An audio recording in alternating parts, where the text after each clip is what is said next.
الله وبركاته. إن الحمد لله نحمده ونستعينه ونستغفره ونعوذ بالله من شرور أنفسنا ومن سيئات أعمالنا. من يهده الله فلا مضل له ومن يضلل فلا هادي له. أشهد أن لا إله إلا الله وحده لا شريك له وأشهد أن محمدا عبده ورسوله.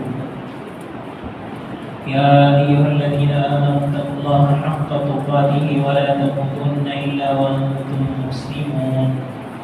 يا أيها الناس اتقوا ربكم الذي خلقكم من نفس واحدة وخلق منها زوجها وبث منهما رجالا كثيرا ونساء. واتقوا الله الذي تساءلون به والأرحام إن الله كان عليكم رقيبا. يا أيها الذين آمنوا اتقوا الله وقولوا قولا سديدا يصلح لكم أعمالكم ويغفر لكم ذنوبكم ومن يطع الله ورسوله فقد فاز فوزا عظيما. أما بعد فإن خير الحديث كتاب الله وخير الهدي هدي محمد صلى الله عليه وسلم وشر الأمور محدثاتها وكل محدثة بدعة وكل بدعة ضلالة وكل ضلالة في النار. اللهم صل على محمد وعلى آل محمد كما صليت على إبراهيم وعلى آل إبراهيم إنك حميد مجيد. اللهم بارك على محمد وعلى آل محمد كما باركت على إبراهيم وعلى آل إبراهيم إنك حميد مجيد. رب اشرح لي صدري ويسر لي أمري واحلل عقدة من لساني يفقهوا قولي. أعوذ بالله السميع العليم من الشيطان الرجيم. فقد قال الله تعالى: شهد الله أنه لا إله إلا هو والملائكة وأولو العلم قائما بالقسط لا إله إلا هو العزيز الحكيم.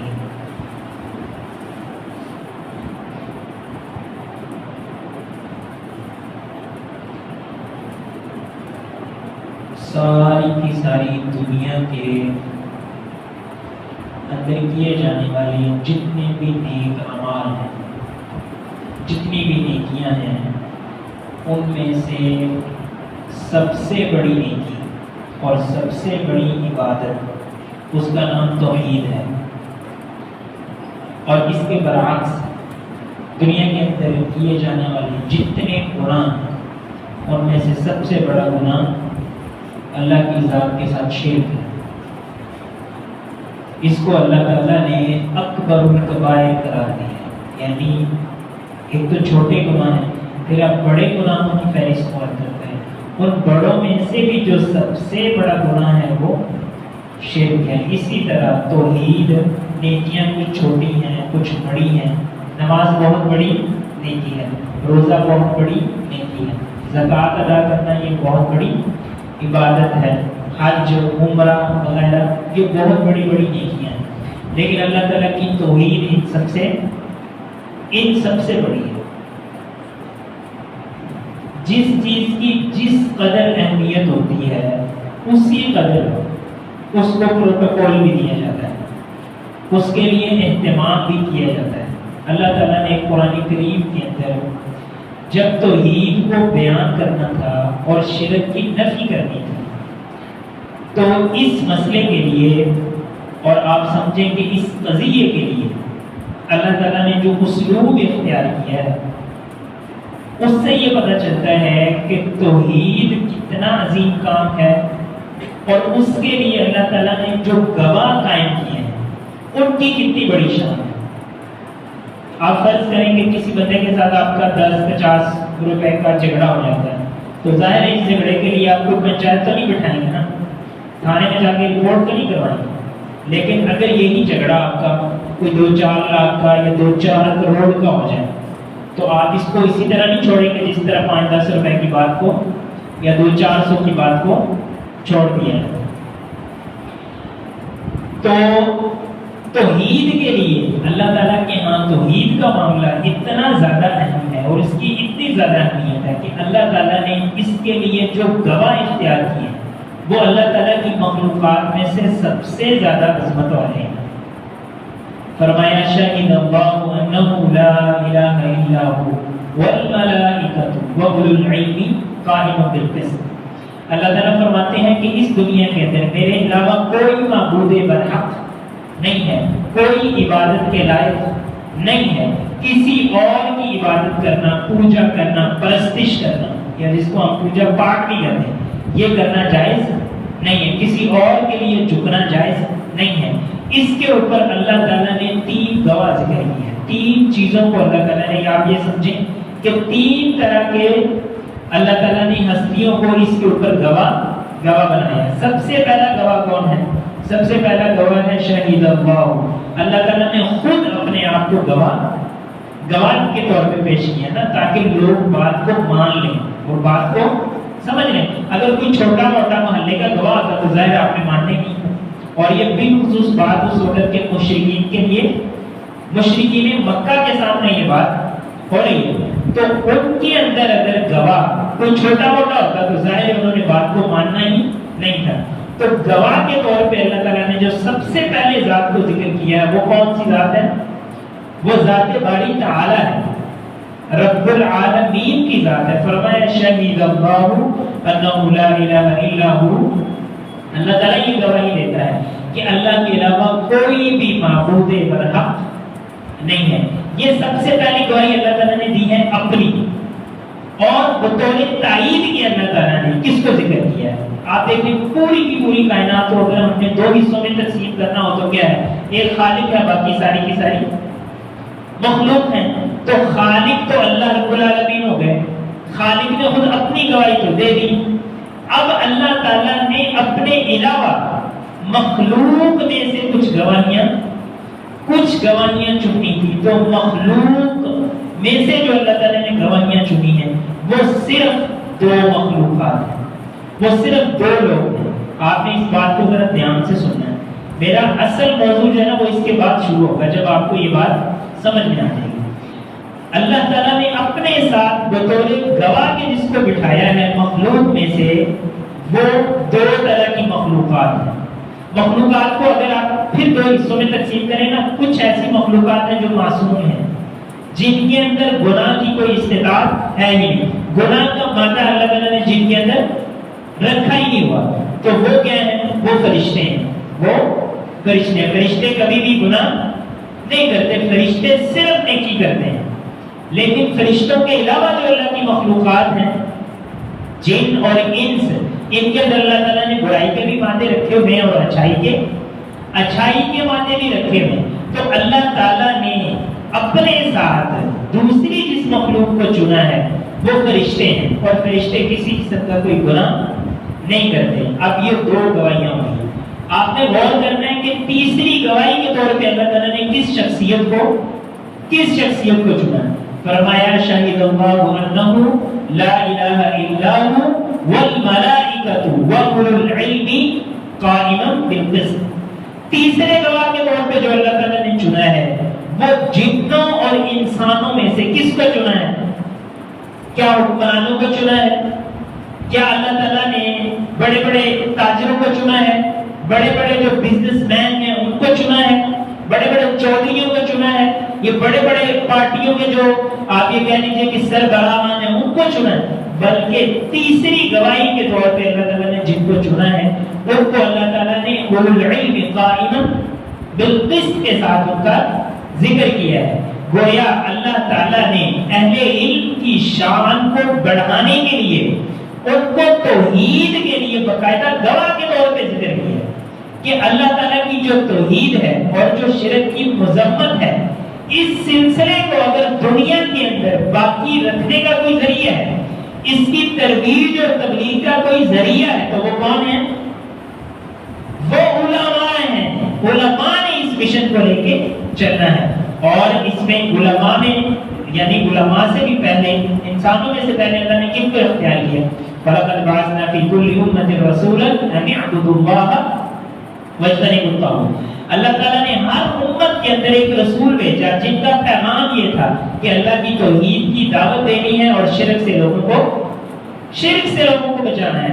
اور میرے بھائیوں یہ بات ذہن میں رکھیے گا، یہ جو توحید اور شرک کا مسئلہ ہے اس کو بعض دفعہ ہم اپنے خاص ایک مسلکی پس منظر کے اندر اس کو بالکل چھوٹا سا اس کا مطلب لے لیتے ہیں۔ یہ ایسی کوئی بات نہیں۔ توحید اور شرک جو ہے نا یہ صرف مسلکی مسئلہ نہیں ہے، یہ محلے کا مسئلہ نہیں ہے، یہ جماعتوں کا مسئلہ نہیں ہے، یہ یونیورسل مسئلہ ہے جس کی بنیاد پہ اللہ تعالیٰ نے اپنے اور غیر کے بندوں میں فرق کیا۔ تو آپ مجھے یہ بتائیں گے کیا صرف ایک مسئلے والے ہی اللہ کے بندے، کیا دوسرے اللہ کے بندے نہیں ہیں؟ کیا صرف ایک مسجد والے اللہ کے بندے، کیا دوسرے اللہ کے بندے نہیں ہیں؟ کیا صرف ایک آپ یہ کہہ لیں کہ علاقے کے لوگ صرف وہی سارے کے سارے اللہ کے بندے ہیں؟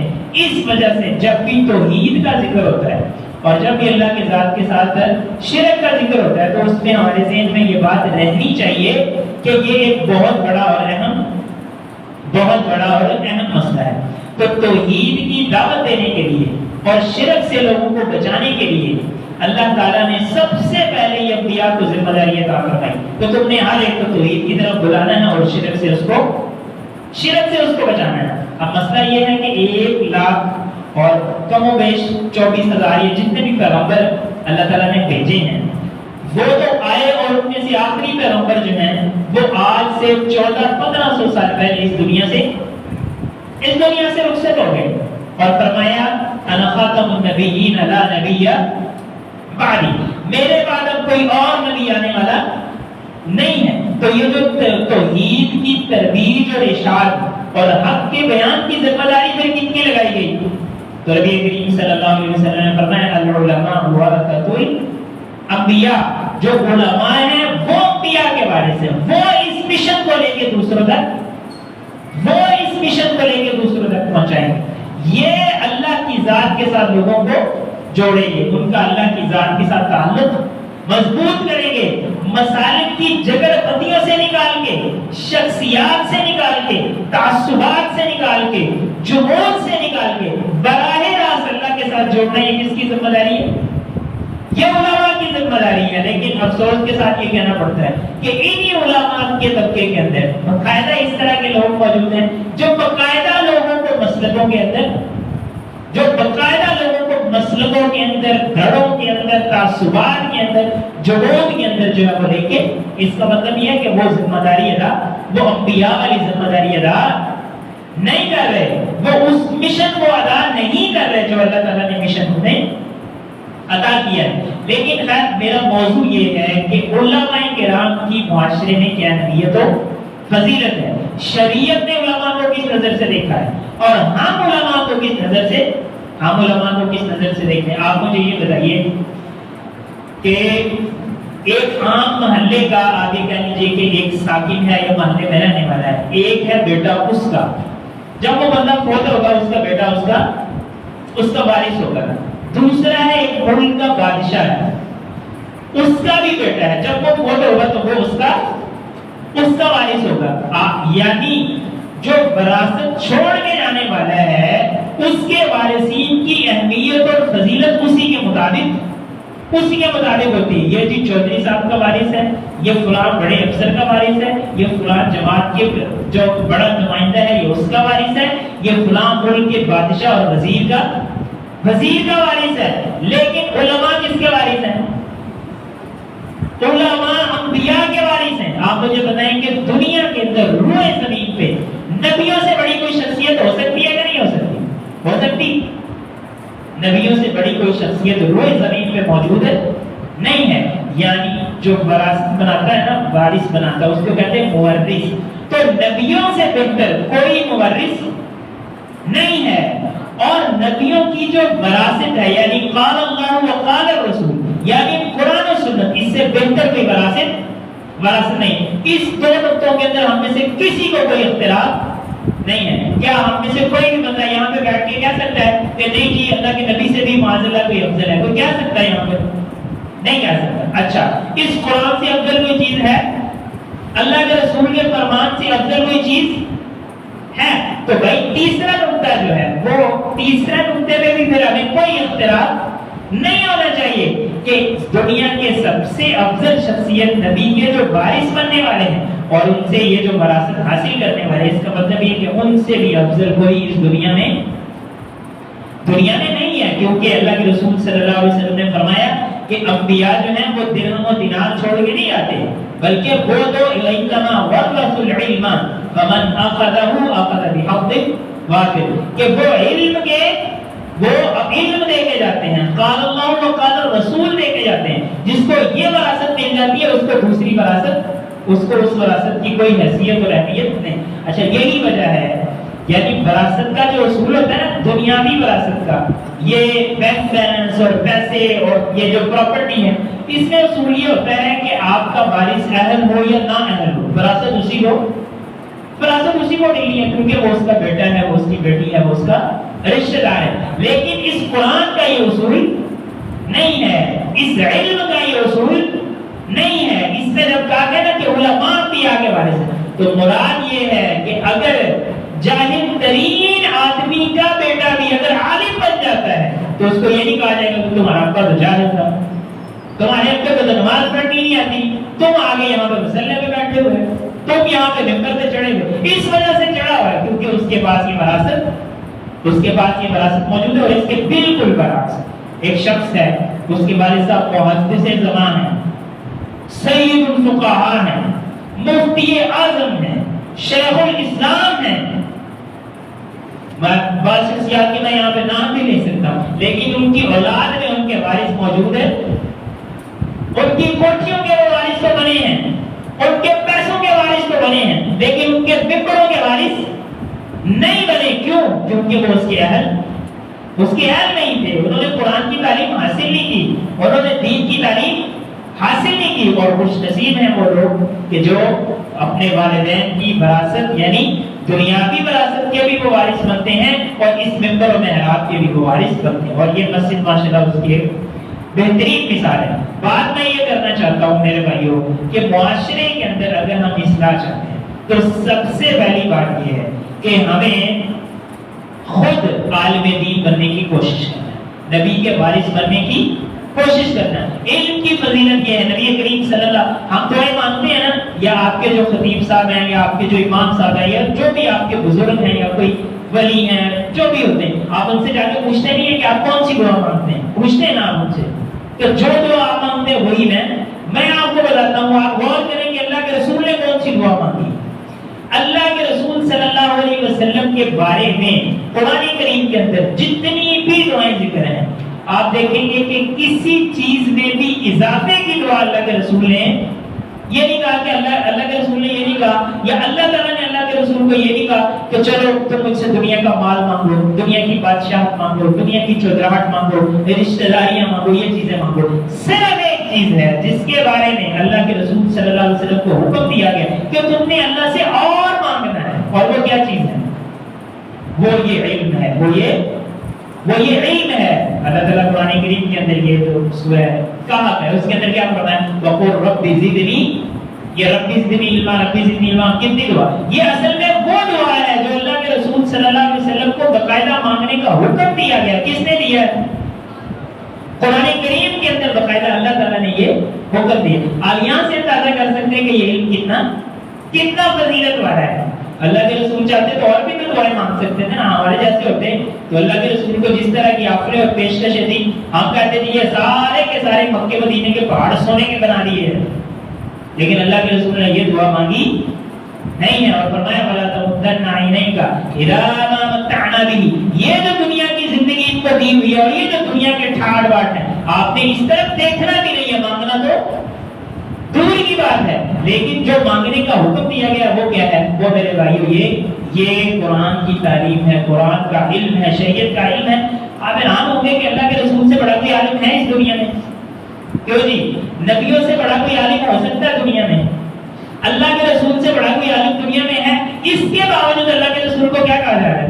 ہم اللہ سے اور دعا مانگیں کہ اللہ مجھے اور مجھے علم عطا کرو۔ علم سے کیا مراد ہے؟ علم سے مراد یہ نہیں ہے کہ یہ مائک کس طرح بننا ہے، یہ بھی ہماری ضروریات ہیں، یہ میں اس کو فضول نہیں کر رہا، یہ ہماری ضروریات ہیں، لیکن جب علم ہوتا ہے تو علم سے مراد العلم ما قال اللہ وقال الرسول وما سوى ذلك فهو فن من فنون الدنيا. علم وہ ہے جو قال اللہ اور قال الرسول ہے، اس کے علاوہ دنیا کے پیشے ہیں، حرفتیں ہیں، سکلز ہیں، ٹولز ہیں جن کو آپ سیکھیں تو سیکھیں، لیکن جو اصل علم ہے وہ قرآن کی تعلیم ہے، وہ اللہ کے رسول صلی اللہ علیہ وسلم کا فرمان ہے. لیکن میرے بھائیو، لمحہ فکریہ یہ ہے، آپ جتنے لوگ یہاں پہ بیٹھے ہیں، میں یہ بات اس مسجد میں کھڑے ہو کے کر رہا ہوں، میں کسی چوک چوراہے کے اندر نہیں کر رہا. یہاں پہ سارے کے سارے لوگ وہ ہیں جو کم از کم جمعے کی پابندی کرنے والے آدمی ادھر آگے بیٹھے ہوئے نا، جو نمازوں کی پابندی کرنے والے، جن کا اپنا ذہن جو ہے وہ دین کے ساتھ تعلق اور لگاؤ رکھتے ہیں. لیکن آپ مجھے بتائیں نا کہ ہم میں سے کتنے لوگ ہیں جن کے بچے اپنے دین کی تعریف کے لیے، ہم میں سے کتنے لوگ ہیں جو خود قرآن سارے کا سارا پڑھے ہیں یا قرآن انہوں نے حفظ کیا. پھر آگے سوال یہ کریں، ہم میں سے کتنے لوگ ہیں جنہوں نے اپنے بچوں کو بھی آگے دین کی تعریف کے لیے وقت کیا ہوا، اس وراثت کے لیے وقت کیا ہوا جو اللہ تعالیٰ نے اللہ کے رسول صلی اللہ علیہ وسلم کو عطا کی ہے. آپ کو پہلی بات تو یہ ہے کہ اس سوال سے آپ کو پتہ چل جائے گا کہ دین کے حوالے سے ہم کتنے سنجیدہ ہیں. دوسرا میں آپ کو ایک اور مثال دیتا ہوں. آپ کہتے ہیں نا کہ ہر محلے کے اندر مسجد ہے، جگہ جگہ پہ مدرسے کھلے ہوئے ہیں، دیکھو جی یہ اتنے مولوی ہیں نظر آ رہے ہیں. آپ ایسے کریں، آپ صبح جب اسکول کا ٹائم ہوتا ہے نا 7, 8, 9 بجے تک آپ باہر نکل کے نا بسیں گرنا شروع کر دیں، رکشے گرنا شروع کر دیں، اور ان میں آنے جانے والے اسٹوڈنٹس کو گرنا شروع کر دیں. دیکھیں کہ ان میں دنیاوی ضروریات سیکھنے والے اسکولوں میں جانے والے کتنے لوگ ہیں اور قرآن کی طرف آنے والے کتنے لوگ ہیں. کتنی بسیں ہیں، کتنے رکشے ہیں جو گھر سے بچے کو اس لیے اٹھاتے ہیں کہ ان کو اپنے کسی مسجد یا مدرسے میں چھوڑنا.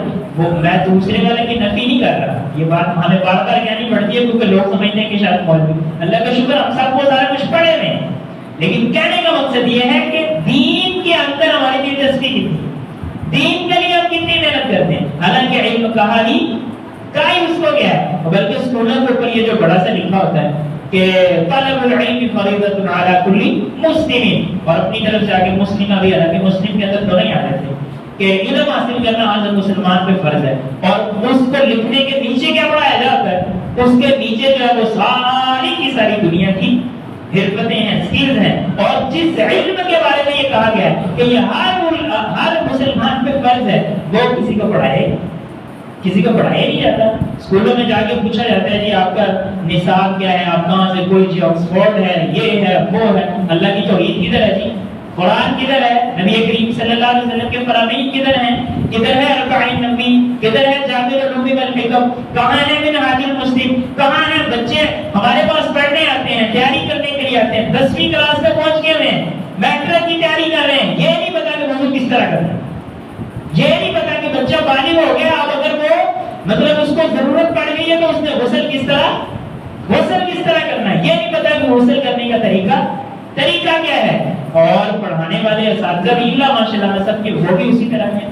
بچے ہمارے پاس پڑھنے آتے ہیں، یہ حفصہ قاری صاحب یہ ہمیں پڑھاتے ہیں. اچھا جب پڑھایا جاتا ہے تو جب ہم ان کی عربی عبارت پڑھاتے ہیں، نہیں یہ عربی عبارت نہیں، ہم نے صرف ترجمہ پڑھنا. اور بھائی جان آپ مسلمان ہو، آپ کوئی ہندو سے مسلمان تو ہوئے نہیں ہو، آپ کوئی افریقہ کے جزیرے سے تو آئے نہیں ہو کہ آپ کی زبان کے اوپر یہ الف با تا سا چڑھتا نہیں ہے یا قرآن کریم کی آیات آپ کی زبان پہ. لیکن یہ ہے کہ اہمیت نہیں ہے، جو برائے نام پڑھایا جاتا ہے اس کے اوپر بھی توجہ نہیں کی جاتی.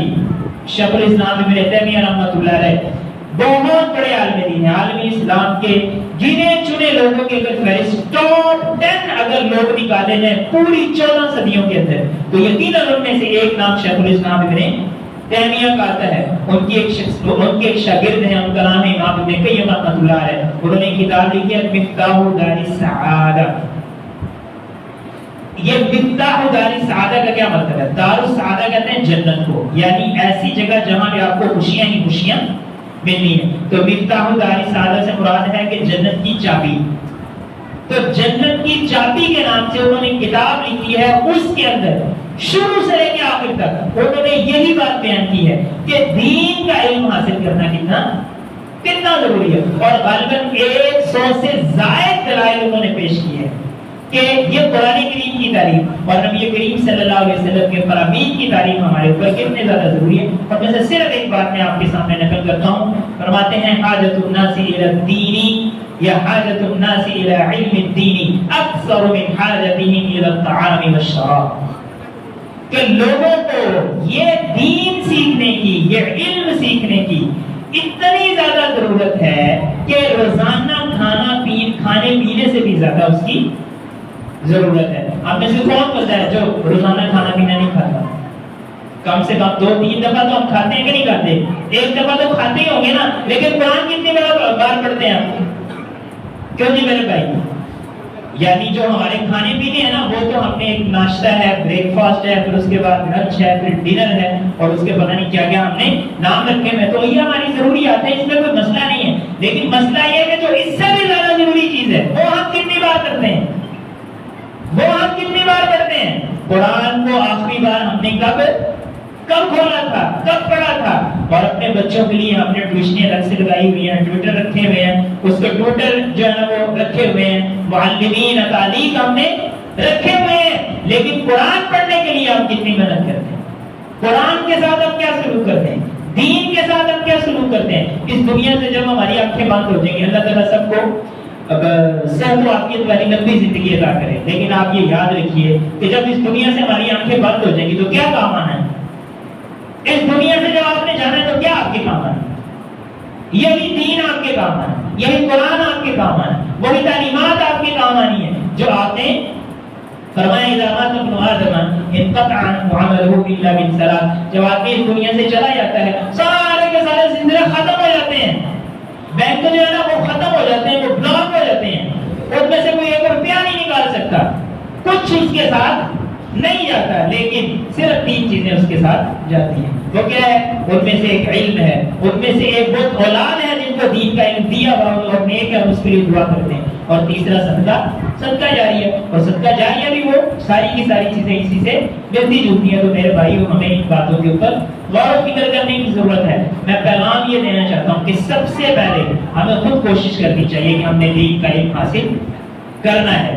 دوسرے نمبر پہ اپنے بچوں کو دین کی طرف لے کے آنا چاہیے. اور تیسرا اور آخری اور اس سے نیچے کوئی درجہ نہیں ہے، وہ یہ ہے کہ اس دین کے علم کی نشر و اشاعت کے لیے، اس کو پڑھنے پڑھانے والے لوگوں کے لیے کم از کم ہمیں ان کے سپورٹر تو کرنا چاہیے، کم از کم ان کو ہمیں اسپانسر تو کرنا چاہیے، کم از کم جو ہے نا ان کے لیے ہمیں یہ جو ڈونیشن ہے اور یہ ہمیں ان کے کم از کم ڈونروں میں تو ہمارا نام آنا چاہیے. اگر ہم خود سیکھنا نہیں چاہتے، اپنے بچوں کو سکھانا نہیں چاہتے، اللہ نے توفیق نہیں دی، تو اتنے محروم تو نہ ہو کہ آپ کسی میں بھی، کسی کھاتے میں بھی آپ نہ آئیں. اللہ تعالیٰ سے دعا ہے کہ اللہ تعالیٰ ہمیں باتوں کو سمجھنے کی توفیق عطا فرمائے. آمین وآخر دعوانا الحمدللہ رب العالمین.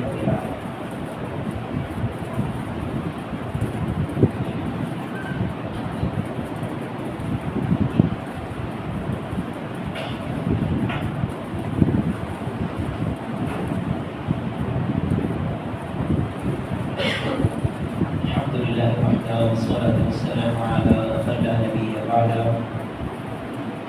أما بعد، قیامت والے دن سارے کے سارے لوگ لائنوں میں لگے ہوئے ہوں گے. آپ نا یہ احوال قیامت سے متعلق یا قیامت کے احوال اس پہ نا مختلف کتابیں لکھی ہوئی ہیں، مستقل کتابیں لکھی ہوئی ہیں. آپ اس منظر کو ذرا پڑھیں گے نا تو پھر انسان کا دل نرم ہوتا ہے، اس کو سمجھ آتا ہے. تو ان میں سے ایک بات یہ ہے کہ قیامت والے دن سارے کے سارے لوگ لائنوں میں لگے ہوئے ہیں. آپ ذرا غور کریں کہ آپ کا یہ جو محلہ ہے، یہ جو گرین کیپ سوسائٹی ہے، اس کے سارے لوگ ایک جگہ پہ جمع ہو جائیں اور سورج کے نیچے اگر جمع ہو جائیں تو کیا منظر ہو؟ آپ سمجھے آپ کو کوئی چیز ملنی ہے، آپ فرض کریں مجھے لگا ہے شاید یہاں پہ کوئی بجلی وغیرہ نہیں ہے، تو آپ سب کو یہ کہا جائے کہ آپ لوگ نا یہاں پہ ایک گراؤنڈ ہے گرین کیپ کا، اس کے اندر آپ آ جائیں. تو ایک ایک کر کے آپ نے آنا ہے. تو جو بندہ آتا جائے گا اس کو ہم یہ بجلی کا کنیکشن جو ہے وہ دیتے جائیں گے. تو کیا خیال، آپ کا کیا خیال، لوگ کیا کریں گے اور لوگوں کا کیا منظر؟ اور یہ صرف میں ایک سوسائٹی کی بات کر رہا ہوں. آپ اس کو سوچیں پورے کے پورے لاہور کو ایک جگہ پہ جمع کر لیں. پھر آپ اس سے بڑا سوچیں پورے کے پورے پنجاب کو ایک جگہ پہ جمع کر لیا جائے. کروڑوں لوگ ہو جائیں گے کہ نہیں ہو جائیں گے؟ اچھا اس کے بعد پورے پاکستان کو ایک جگہ میں، اور اس کے بعد اس وقت پوری دنیا میں جتنے لوگ موجود ہیں ان سب کو ایک جگہ پہ کھڑا کر دیا جائے سورج کے نیچے، تو آپ کیا محسوس کریں؟ آپ کو میں ایک اور مثال دیتا ہوں. یہ نادرا آفس میں یا یہ جو پاسپورٹ آفس ہے آپ نے دیکھا ہوگا، وہاں پہ جاتے ہیں نا تو ہمیں لائنیں لگوائی ہوئی ہوتی ہیں، پھر لائن میں لگ کے آئیں. تو ہوتا یہ ہے ہمارے یہاں میں اس طرح کی ہیں، تو کچھ لوگ جو ہوتے ہیں نا انہوں نے بیک ڈور سے ان کے ساتھ رابطہ رکھا ہوتا ہے، فون کرتے ہیں، وہ بندہ ایک دوسرے دروازے سے آتا ہے، اس کو پکڑ کے السلام علیکم ماشاء اللہ ماشاء اللہ چلو جی آگے. تو لوگ کتنے حسرت کی نگاہ سے اس کو دیکھتے ہیں کہ نہیں دیکھتے؟ کیوں جی حسرت کی نگاہ سے آپ دیکھتے ہیں کہ نہیں دیکھتے؟ یار اسی سویر کے لائن سے لگے ہوئے ہیں چوک کر کے اندر بھی لائیں گے. اب بھائی جان قیامت والے دن اگر آپ اندر سے جانا چاہتے ہیں اس کا صرف یہ ایک طریقہ، اللہ کے رسول صلی اللہ علیہ وسلم نے فرمایا اقرأوا القرآن فإنه يأتي يوم القيامة شفيعا لأصحابه. قرآن کریم کے ساتھ اپنے تعلق کو مضبوط کریں. قیامت والے دن بیک ڈور سے اگر آپ اندر جانا چاہتے ہیں لوگوں کی لائنیں لگی ہوئی ہوں گی اور آپ وہاں پہ VVIP پروٹوکول چاہتے ہیں تو اس قرآن کے ساتھ آپ کا تعلق مضبوط ہوگا. اور باقاعدہ حدیث کے اندر یہ صراط قرآن کریم آئے گا اور اپنے پڑھنے والوں کو ہاتھ سے پکڑ کے جنت کے اندر اللہ سے جھگڑا کرے گا کہ یا اللہ میں نے اس کی نیند اس کے اوپر آرام کر دی، دنیا کو اس نے میری وجہ سے چھوڑ دیا تھا، یا اللہ آج یہ ساری دنیا کی طرح لائنوں میں نہیں لگے گا. تو بھائی جو نادرا میں لائنوں پہ نہیں لگ سکتے، پاسپورٹ آفس کے بعد نہیں لگ سکتے، یوٹیلیٹی اسٹوروں میں نہیں لگ سکتے، اس دنیا کے اندر اگر آپ لائنوں میں نہیں لگ سکتے جب دنیا کی تمام سہولیات موجود ہیں اور سورج کی اتنی تپش بھی نہیں ہے، تو قیامت والے دن یہ سورج جو ہے نا یہ بالکل قریب. اگر اس جگہ آپ لائنوں سے بچنا چاہتے ہیں تو اس کے لیے ابھی سے ہمیں پلاننگ کرنی ہوگی.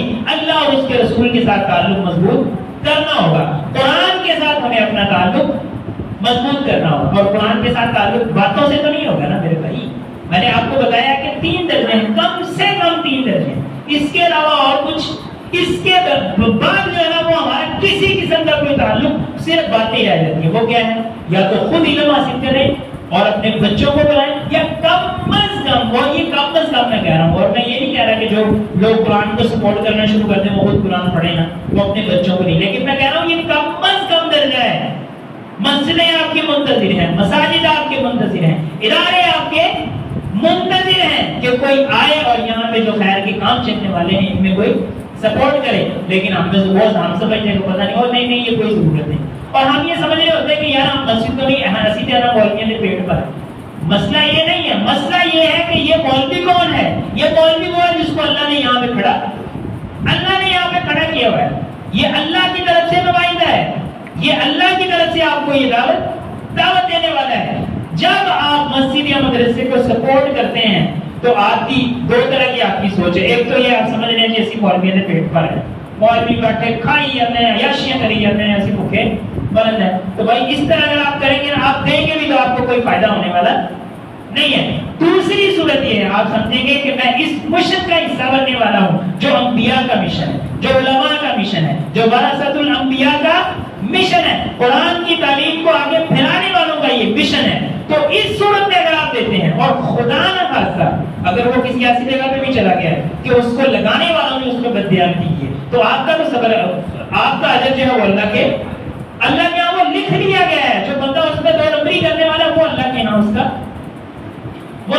کا ذمہ دار ہوگا. اور حیرانی کی بات یہ ہے کہ دنیا کی تمام چیزوں میں ہم نے ترقی کر لی ہوئی ہے، ہر چیز کے اوپر ہم محنت کرتے ہیں، لیکن دین کے سسٹم کو بہتر بنانے کے لیے ہم دین کے سسٹم کو بہتر بنانے کے لیے محنت نہیں کرتے. یہ میرا باقاعدہ ایک موضوع ہے اور اللہ کے شکر میرا اپنا ایک ادارہ بھی ہے جس کا یہ مشن ہے کہ ہم نے یہ جو مساجد کا سسٹم ہے، مدارس کا سسٹم ہے، قرآن کی تعلیم کا جو سسٹم ہے، ہم نے اس کو کس طرح بہتر کرنا ہے. اس پہ الحمدللہ تفصیلی بڑے موضوعات ہیں. کبھی مجھے موقع ملا تو میں اس پہ پورے کا پورا خطبہ جمعہ آپ کی خدمت میں پیش کر سکتا ہوں. لیکن حیرانی کی بات یہ ہے کہ وہ سارے کے سارے لوگ جو دنیا کے حوالے سے بڑے پڑھے لکھے ہیں اور بڑے سیانے ہیں، لیکن جب دین کی بات آتی ہے بالکل کٹر روایتی لوگ بن جاتے ہیں. ان کو جب کہا جائے نا کہ دین کی تعلیم ایسے بھی ہو سکتی ہے، ایسے بھی ہاں یہ ضرور کہیں گے دیکھو جی دنیا چاند پہ پہنچ گئی اور مولوی نے کیا کیا، یہ دیکھو جی موبائل کے اندر اتنا کچھ آ گیا. تو بھیا آپ نے محنت کرنی تھی تو موبائل میں کچھ آنا تھا، آپ نے محنت کرنی تھی تو انٹرنیٹ پہ آنا تھا، آپ نے علماء عالم بن کے ادھر آنا تھا. آپ میں سے اگر کوئی سافٹ ویئر انجینئر بیٹھا ہوا ہے میں اس سے پوچھتا ہوں آپ نے دین کے لیے کیا کیا. جو ٹیکنیکل لوگ ہیں میں ان سے پوچھتا ہوں کہ آپ نے دین کے لیے. آپ مجھے یہ تو کہہ سکتے ہیں کہ دنیا چاند پہ پہنچ گئی، تو میں کہتا ہوں آپ بھی میرے ساتھ ہی بیٹھے ہو، آپ کون سا چاند سے مجھ سے مخاطب. تو بات کو میں مختصر کرتا ہوں، ٹائم ختم ہو گیا. اللہ تعالیٰ سے دعا ہے کہ اللہ تعالیٰ ہمیں قرآن و سنت کی تعلیمات کو سیکھنے، سکھانے اور آگے پھیلانے اور جو جدید تقاضے ہیں وہ سمجھنے کی اللہ تعالیٰ توفیق عطا فرمائے. اللہم صلی علی محمد وعلی آل محمد کما صلیت علی ابراہیم وعلی آل ابراہیم انک حمید مجید. اللہم انصر من نصر دین محمد صلی اللہ علیہ وسلم واجعلنا منهم واخذل من خذل دین محمد صلی اللہ علیہ وسلم ولا تجعلنا منهم. اللهم انصر اخواننا في فلسطين وغزة يا رب العالمين. سبحان ربك رب العزة عما يصفون